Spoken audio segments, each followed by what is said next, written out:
A very good evening to all the participants of this webinar from DTRTI Lucknow. I am Arvind Mishra, Deputy Director, welcoming you once again to Unit 6 of Chapter 1.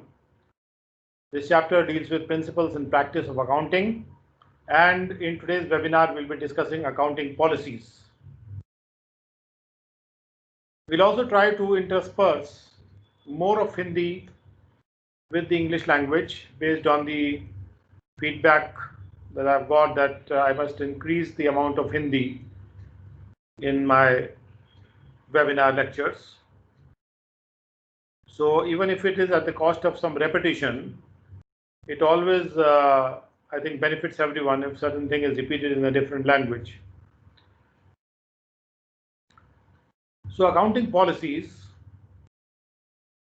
after studying this unit, you'll be able to understand the meaning of accounting policies. You will be familiarizing yourself with the situations under which a selection has to be made from different accounting policies. बहुत सी स्थितियां ऐसी होती हैं जहां पर अलग अलग accounting policies में से हमको चयन करना पड़ता है कि कौन सी अकाउंटिंग पॉलिसी को हम अपनाएं। ऐसी स्थितियों के साथ अपने आप को आप फैमिलियराइज करेंगे, परिचय करवाएंगे। You'll also grasp the conditions where change in accounting policy can be made. वो कौन से हालात होते हैं जिसमें अकाउंटिंग पॉलिसी में बदलाव लाया जा सकता है, इसकी पकड़ आप बनाएंगे। And the consequences arising from such changes. और अगर हम अकाउंटिंग पॉलिसी में कोई बदलाव लाते हैं, जैसे एक अकाउंटिंग पॉलिसी बहुत समय से चली आ रही है और कौन सी ऐसी कंडीशन आ जाती है जिसमें हमें उसको बदलना पड़ेगा, और यदि हम बदलते हैं तो उसके परिणाम क्या होंगे। What are the consequences of changing the accounting policy. So we'll study all this. Now, first of all, the selection of accounting policies is based upon three main principles. One is prudence. The second is substance over form. And third is materiality. We have already studied these three concepts in one of the earlier units where we were studying concepts and conventions. So we'll be touching upon all of these three while we'll be studying this unit. Accounting policies से मतलब होता है खास तौर पे वो accounting principles और methods जिन methods के द्वारा वो प्रिंसिपल्स अप्लाई किए जाते हैं, और वो कौन से सिद्धांत होते हैं अकाउंटिंग के। एक तो सिद्धांत और उनको लगाए जाने वाले तरीके, ये सब मिला के अकाउंटिंग की नीतियां बनाते हैं। The principles and the methods which an enterprise adopts while preparing and presenting the financial statements are known as accounting policies. The policies are based on various accounting concepts, principles, and conventions. We have already studied these concepts, principles, and conventions earlier, and the policies are based on these concepts, principles, and conventions. Accounting की नीतियां उन अवधारणाओं पे, सिद्धांतों पे और प्रथाओं पे आधारित हैं जिनको हम पहले स्टडी कर चुके हैं। There is no list. एक कोई सिंगल लिस्ट नहीं कही जा सकती ये अकाउंटिंग पॉलिसीज की लिस्ट है। We cannot talk about a single list of accounting policies which are applicable to all enterprises in all circumstances. Her business enterprise में, हर परिस्थिति में एक ही लिस्ट नहीं लागू होती है अकाउंटिंग पॉलिसीज की। Enterprises operate in diverse environmental situation and complex environmental situation. अलग अलग जो संस्थान हैं, जो या तो बिजनेस कर रहे हैं या नॉन बिजनेस चैरिटेबल काम कर रहे हैं, कुछ भी कर रहे हैं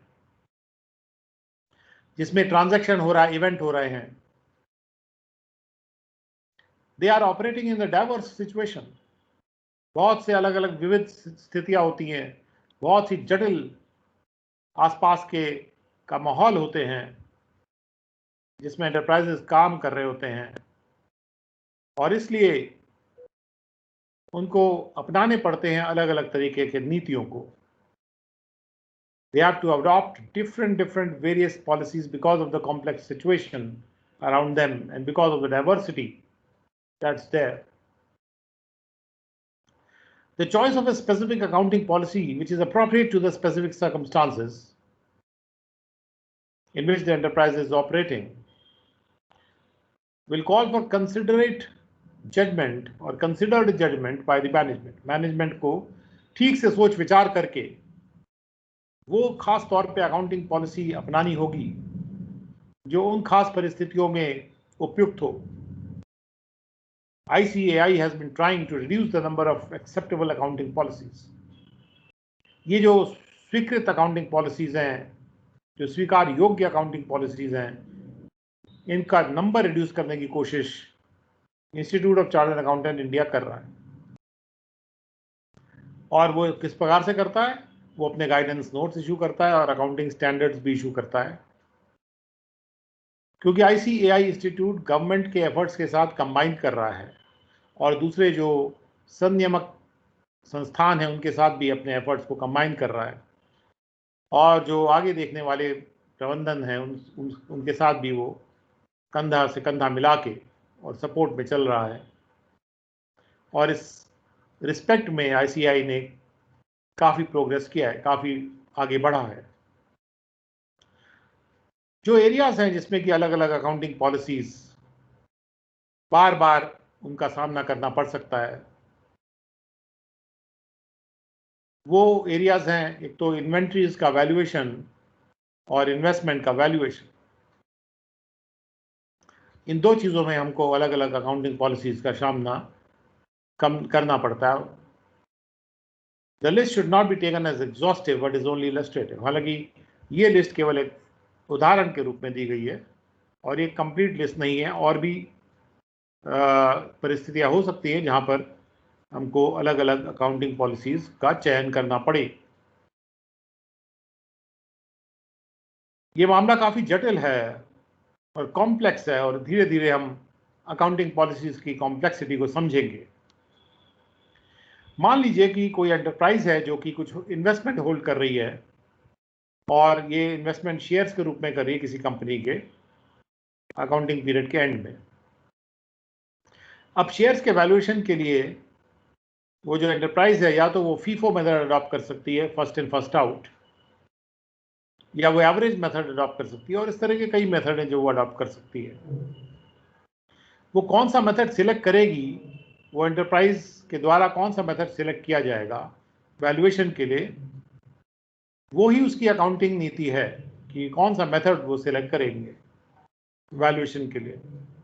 अलग अलग एंटरप्राइज अलग अलग अकाउंटिंग पॉलिसीज को अपना सकती हैं और इसी तरह से अलग अलग मेथड्स फिक्स्ड एसेट पर डेप्रिसिएशन प्रोवाइड करने के हो सकते हैं, जैसे कि straight line method, written down value method, और इस तरह से दूसरे भी मेथड अवेलेबल हैं बिजनेस एंटरप्राइज के पास. और इन सभी मेथड से आपको अलग अलग डेप्रिसिएशन की राशि मिलेगी. सवाल यह है कि कौन सा मेथड किस परिस्थिति में अपनाया जाए. अब आते हैं सिलेक्शन पर. अकाउंटिंग पॉलिसी का जो चॉइस है वो एक बहुत ही महत्वपूर्ण पॉलिसी डिसीजन होता है जो कि उसके परफॉर्मेंस को मेजर करने में काम आता है. किसी भी एंटरप्राइज के परफॉर्मेंस को, कि बिजनेस परफॉर्मेंस उसका कैसा रहा, उसको मेजर करने में अकाउंटिंग पॉलिसी का चयन एक बहुत ही इम्पोर्टेंट डिसीजन होता है.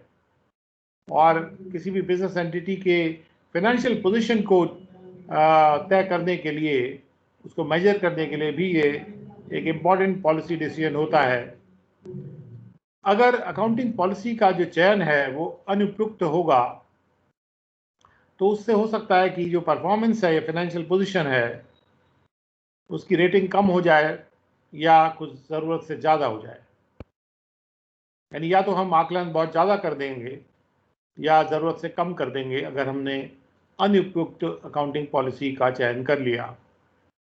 और इस प्रकार से जो अकाउंटिंग पॉलिसी है उसको बहुत बहुत ध्यान दे के, बहुत केयर के साथ सिलेक्ट किया जाना जरूरी है, और इस बात को मद्देनजर रख के सिलेक्ट किया जाना जरूरी है कि उसका क्या असर होगा वित्तीय परफॉर्मेंस पे, वित्तीय प्रदर्शन पे किसी भी बिजनेस एंटरप्राइज के, यानी जो भी रिजल्ट आ रहा है वित्तीय रिजल्ट, उस पर क्या असर होगा। अगर हम अकाउंट्स के जो यूज़र्स हैं, जो अकाउंट्स का इस्तेमाल करते हैं, उनके पर्सपेक्टिव से देखें, उनके एंगल से देखें, तो ये मान लिया जाता है कि कोई भी एक रूप या कंप्लीट लिस्ट नहीं हो सकती है अकाउंटिंग पॉलिसीज़ की, कोई यूनिफाइड लिस्ट नहीं हो सकती है, कोई सिंगल लिस्ट नहीं हो सकती है, कोई कंप्लीट लिस्ट में नहीं हो सकती है। एग्जॉस्टिव लिस्ट का मतलब है उसके बियॉन्ड और कोई अकाउंटिंग पॉलिसीज है नहीं। तो कोई एग्जॉस्टिव लिस्ट हो ही नहीं सकती, कोई यूनिफाइड लिस्ट हो ही नहीं सकती, या उनका सुझाव नहीं दिया जा सकता जो सब जगह लग जाए। 3 मुख्य गुण होते हैं जिनको समझना जरूरी है। 3 major characteristics should be considered for the purpose of selection and application of accounting policies, as we have seen earlier also, and these are prudence, substance over form, and materiality. Financial statement, जो वित्तीय statement है, उनको तैयार किया जाना चाहिए ऐसी accounting policies के अनुसार जो कि एक ट्रू और फेयर व्यू देंगे बैलेंस शीट और प्रॉफिट एंड लॉस अकाउंट का, कि सही माने में उस संस्था की या उस संस्थान के सही प्रॉफिट एंड लॉस अकाउंट या सही बैलेंस शीट क्या हो सकती है।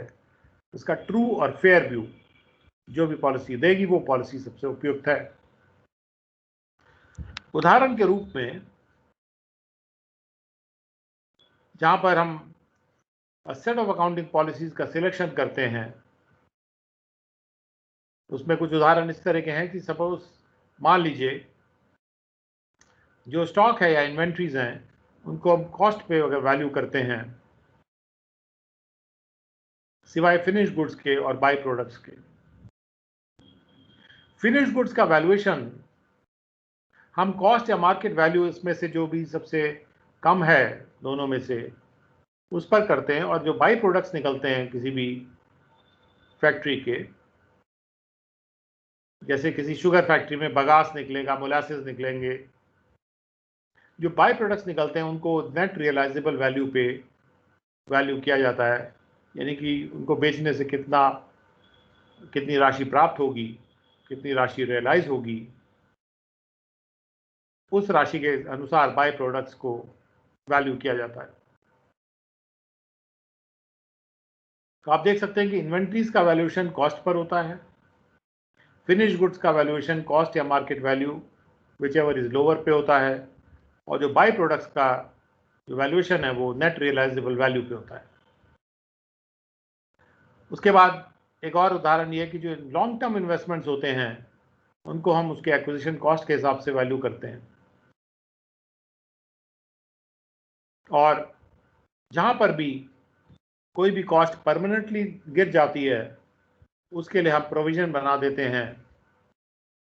अगर परमानेंटली कोई कॉस्ट नीचे गिर जाती है किसी लॉन्ग टर्म इन्वेस्टमेंट की, जहां भी उसकी ज़रूरत होती है उसको हम ऐसा कर लेते हैं। समटाइम्स अ रॉन्ग और inappropriate treatment is adopted for items in the balance sheet. कभी कभी हो सकता है हम गलत ट्रीटमेंट कर लें, चाहे वो बैलेंस शीट हो, चाहे प्रॉफिट एंड लॉस अकाउंट हो, और या फिर दूसरा कोई स्टेटमेंट हो सकता है हम गलत पॉलिसी अपना लें। तो जो भी हमने ट्रीटमेंट किया है, जो भी हमने जिस तरह से हमने दर्शाया है और जिस प्रकार से हमने मेथड यूज़ किया है अकाउंटिंग के लिए, यानी जो भी हमने अकाउंटिंग पॉलिसी अपनाई है, जो भी हमने उपचार किया है जिस भी अकाउंटिंग पॉलिसी से हमने अकाउंट्स का उपचार किया है, उसका डिस्क्लोजर अगर हम कर देंगे कि हमने इस प्रकार से ये अकाउंटिंग पॉलिसी लगाई है, तो वो तो जरूरी होगा ही कि डिस्क्लोजर तो किया ही जाए ट्रीटमेंट का, जो भी हमने ट्रीटमेंट अडॉप्ट किया है। लेकिन साथ साथ ये भी इम्पॉर्टेंट है कि अगर हम डिस्क्लोजर कर देते हैं तो उससे हो सकता है कोई गलत या इनअप्रोप्रिएट अन्य उपयुक्त स्टेटमेंट सही तो नहीं हो जाएगा। अगर हमने फाइनेंशियल स्टेटमेंट गलत निकाल दिया, गलत पॉलिसी का प्रयोग कर दिया, तो भले ही हमने पॉलिसी का डिस्क्लोजर कर दिया है, लेकिन वो पर्याप्त नहीं है. That is not enough. So now we come to change in accounting policies. What are those conditions under which we may change an accounting policy? A change in accounting policy should be made under these conditions. Number one, whenever there is some statute means law or act or rules or by rules or something like that. If a change in accounting policy is required by some statute or by some accounting standard which has been implemented and it has to be complied with.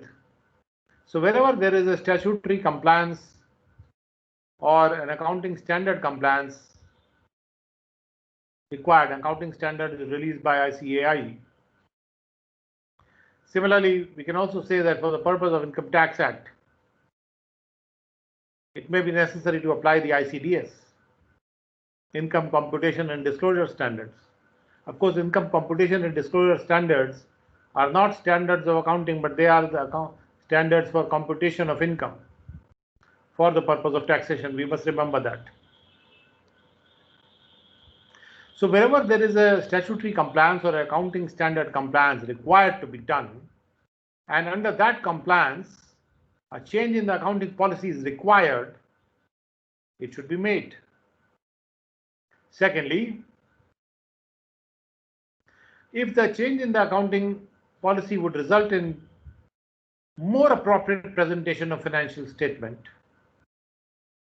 अगर वित्तीय statement का प्रस्तुतिकरण और ज़्यादा उपयुक्त हो जाता है अकाउंटिंग पॉलिसी को चेंज करने से, तो ऐसे स्थिति में, ऐसे हालात में भी अकाउंटिंग पॉलिसी को चेंज किया जा सकता है. So the change in the accounting policy could have a very material effect on the items of the financial statements. काफ़ी मजबूत असर हो सकता है अकाउंटिंग पॉलिसी के चेंज करने से वित्तीय स्टेटमेंट के आइटम्स पे. For example, if depreciation method is changed from straight line method to written down value method, or if cost formula used for inventory valuation is changed from weighted average to FIFO, or if interest is capitalized which was earlier not in the practice, or if the proportionate amount of interest is changed to inventory which was earlier not the practice, all these may increase or decrease the net profit. मान लीजिए कि हम depreciation के method को straight line method से बदल के return down value method कर देते हैं, या जब हम इन्वेंट्री का वैल्यूएशन कर रहे हैं उस मेथड को हम कॉस्ट से चेंज करके, जो कॉस्ट फॉर्मूला हम लगाते हैं इन्वेंट्री को वैल्यूएशन करने के लिए, उस फॉर्मूले को अगर हमने पहले हम वेटेड एवरेज से कर रहे थे, अब हम उसको first in first out method से अगर कॉस्ट फॉर्मूला लगाते हैं, या हम इंटरेस्ट को कैपिटलाइज कर देते हैं जो पहले से प्रैक्टिस में नहीं था, या हम प्रोपोर्शनल इंटरेस्ट को इन्वेंट्री मान लेते हैं जो भी पहले प्रैक्टिस में नहीं था, इन सब चीजों से नेट प्रॉफिट हमारा या तो बढ़ जाएगा या घट जाएगा. यानी कि ये जितने भी चेंजेस हैं अकाउंटिंग पॉलिसीज के, इनके बदल देने से नेट प्रॉफिट में एक मटेरियल इफेक्ट आ जाएगा.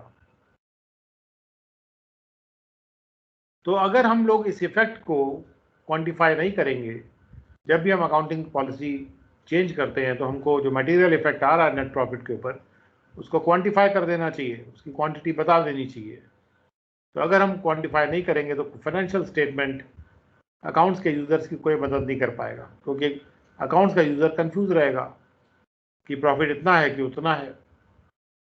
इसलिए ज़रूरी है कि जब भी हम फाइनेंशियल स्टेटमेंट्स के जो आइटम्स हैं, जैसे एसेट्स, लायबिलिटीज या प्रॉफिट्स में कोई बदलाव आता है हमारे अकाउंटिंग पॉलिसी के चेंज की वजह से, तो ये ज़रूरी हो जाता है कि हम उस बदलाव को क्वांटिफाई करें कि एसेट्स में क्या बदलाव आया, लायबिलिटीज़ में क्या बदलाव आया, या फिर प्रॉफिट एंड लॉस में क्या चेंज आया उस अकाउंटिंग पॉलिसी के चेंज होने से। इसके एग्जाम्पल भी हम देख सकते हैं कि ओमेगा एंटरप्राइजेस ने अपनी अकाउंटिंग पॉलिसी को रिवाइज किया वैल्यूएशन ऑफ इन्वेंट्री के संदर्भ में, और जब उन्होंने वैल्यूएशन ऑफ इन्वेंट्री के वैल्यूएशन को रिवाइज किया तो उसमें उन्होंने जो प्रोडक्शन के ओवरहेड आ रहे थे, प्रोडक्शन के ओवरहेड को भी इंक्लूड किया इन्वेंट्री के वैल्यूएशन में। बहुत लॉजिकल बात है कि इन्वेंट्री जब बन रही है तो प्रोडक्शन में कुछ ओवरहेड एक्सपेंडिचर्स होते हैं जो कि डायरेक्टली इन्वेंट्री को बनाने में काम आ रहे हैं। तो ऑब्वियस बात है कि प्रोडक्शन ओवरहेड्स जो हैं अगर नहीं इंक्लूड हो रहे हैं वैल्यूएशन ऑफ इन्वेंट्री में, देन जो अकाउंटिंग पॉलिसी अपनाई जा रही है वो इनकरेक्ट है, गलत है, और उससे ट्रू एंड फेयर पिक्चर नहीं आ सकती है अकाउंट्स की या वित्तीय पोजीशन की, या जो फाइनेंशियल रिजल्ट्स हैं वो सही नहीं होंगे। इसलिए अगर ओमेगा एंटरप्राइजेस अपने अकाउंटिंग पॉलिसी को चेंज करके प्रोडक्शन ओवरहेड्स को भी इन्वेंट्री के वैल्यूएशन में इंक्लूड करती है या शामिल करती है, तो वो एक इम्प्रूवमेंट कर रही है अपने अकाउंटिंग पॉलिसी में, और जिसके माध्यम से एक ज़्यादा ट्रू और ज़्यादा फेयर पिक्चर बिजनेस की मिल जाएगी। इसलिए ऐसी कंडीशन में ये चेंज ओमेगा एंटरप्राइजेस ने जो किया वो बहुत ही उपयुक्त चेंज किया और उनको करना भी चाहिए था।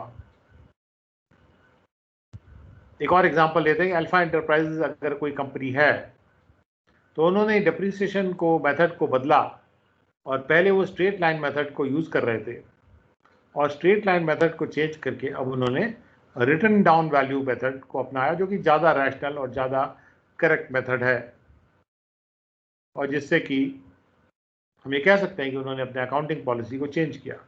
जैसे हमने कहा कि अकाउंटिंग पॉलिसी का चेंज वहाँ किया जाना चाहिए जहाँ पर कोई इम्प्रूवमेंट है, कोई ज़्यादा अप्रोप्रिएट प्रेजेंटेशन है फाइनेंशियल स्टेटमेंट का, और या फिर वो गवर्नमेंट के स्टैचूट या अकाउंटिंग स्टैंडर्ड्स जो रिलीज़ किया था उसके कंप्लायंस में वो चेंज या तो हो रहा है, क्योंकि जहाँ पर स्टैचूट या अकाउंटिंग स्टैंडर्ड के कंप्लायंस में चेंज होता है वहाँ तो कोई विकल्प ही नहीं है बिजनेसमैन के पास, उसको करना ही पड़ेगा,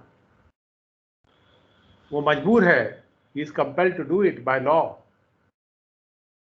but otherwise also he can change his accounting policy if he finds that the accounting policy that he has been adopting was not able to give a true and fair picture of the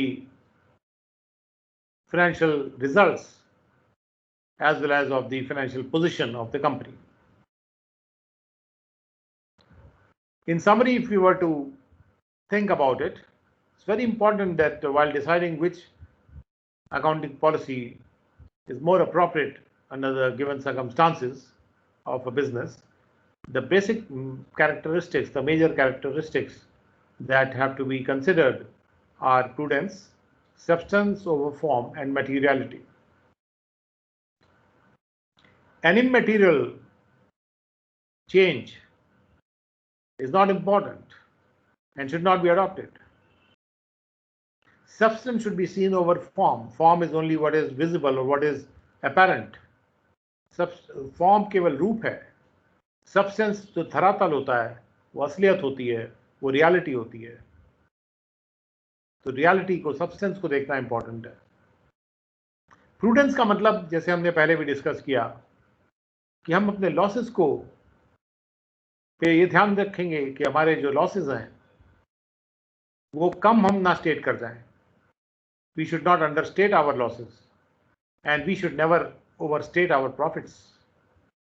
ये prudent policy होती है जहाँ पर भी हमें जरा भी खतरा महसूस होता है, रिस्क महसूस होता है कि हमारा कोई लॉस हो सकता है, उस लॉस को हम रिकॉग्नाइज करने में स्फूर्ति दिखाएंगे, और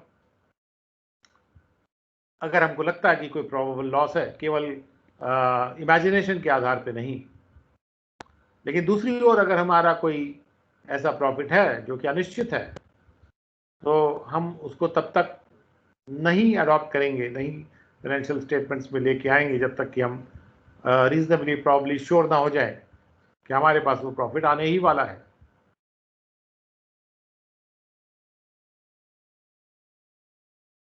तो के बाद कुछ क्वेश्चन कहते हैं टेस्टिंग द नॉलेज। सर एक प्रश्न था। हाँ बोलिए बोलिए। सर वो ऊपर दिया हुआ था ओमेगा एंटरप्राइज और अल्फा एंटरप्राइज। सर ओमेगा ने तो चेंज किया accounting policy due to valuation of the inventory to include applicable production overheads, मतलब एक कारण है जिसके लिए उसमें चेंज आया। पर अल्फा ने चेंज किया from straight line method to written down method, पर उसका कारण कुछ नहीं दिया हुआ। तो ऐसे चेंज हो सकता है without stating the reason? Actually, in this particular document, it is not discussed in detail, but when we go into the depreciation chapter, there we will be discussing this thing, that when you are adopting a straight line method, in that case, that is not a very realistic method of valuing the depreciation. A written down value method is considered to be a more reasonable method of valuing the depreciation, because when we buy a certain thing, and when we know that there is a certain salvage value to it, let's say that I buy something for 100 rupees, and I know that when it has got a life of, let's say, 10 years. If that thing has a life of 10 years, and after 10 years, I know that its value would be, let's say, I estimate that the value would be 10 rupees, and I'll be able to sell it off for 10 rupees. So basically, I bought it for 100 rupees. I'm selling it off after 10 years for 10 rupees. So even if we account for the inflation and interest rate, etc., I know that there is a certain difference between 100 and 10. And if I take a broad difference of 90 rupees, in that case, thereafter I have to decide what to do, how to apply the depreciation. Now the straight line method says that you just divide it by 10 and you apply the depreciation. So, and the written down value says that you apply depreciation at a particular rate, because when you're using a machinery, the machinery depreciates at a certain rate by wear and tear. For different kind of machinery, the wear and tear rate may be different, and the reduction of the value may be different, but for only one particular business, there is a reasonable rate which can be adopted. So if I know that I have a certain rate for that particular business, that I must adopt that rate. So what I'll do is I'll apply that rate in the first year. And once I adopt that rate in the first year, I'm left with certain value. So second year, it is more logical and reasonable to apply the same rate on the reduced value rather than on the original value. So we'll be discussing this thing in the depreciation chapter, but the written down value method, when it is being adopted here, it is being adopted only for the reason that it is leading to a more appropriate presentation of the financial statement or the results or the financial position of the company. Though it is not discussed in detail here, because that is left for the depreciation chapter to do. So you can take it that when we discuss it in the depreciation chapter, we'll be discussing it in detail, and very soon that will also come. But though it is not mentioned here that production overheads, including production overheads, is a better way of valuation, but for that also you can assume, you can imagine that that is a more rational way. And there have been many case laws also of the Supreme Court. They are part of the ITO syllabus also, where it has been said that you must include the production overheads while valuing the inventory. Otherwise, the method will not give the true and fair picture of the business. मतलब कि sir जब भी ऐसा कोई change over होगा from straight line to written down, अगर उसमें mention भी नहीं है, तो the one person who is actually scrutinising the statement वो ये पकड़ लेगा समझने के लिए कि this is towards obtaining a more realistic value of the assets, right? Yeah, normally in the notes they will explain this thing, that why they have changed it. They have here they have given only 2 lines, but in the notes along with the balance sheet, whenever the company makes a change like that, but normally the companies don't make changes in the accounting policy unless and until they find that the change is going to be more long-term in nature, because it is going to result in a more true and more fair picture of the business or the financial statements. And generally, it is done on a based upon maybe the demand of the users, that, well, you are not using the correct method and you must use the correct method.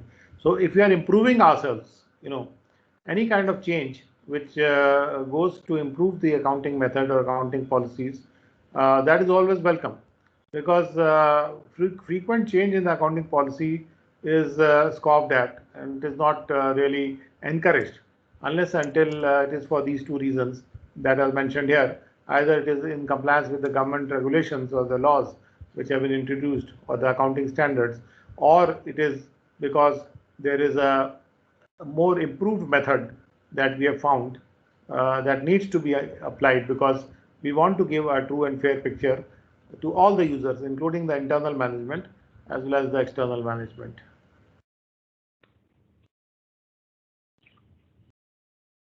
Okay, sir.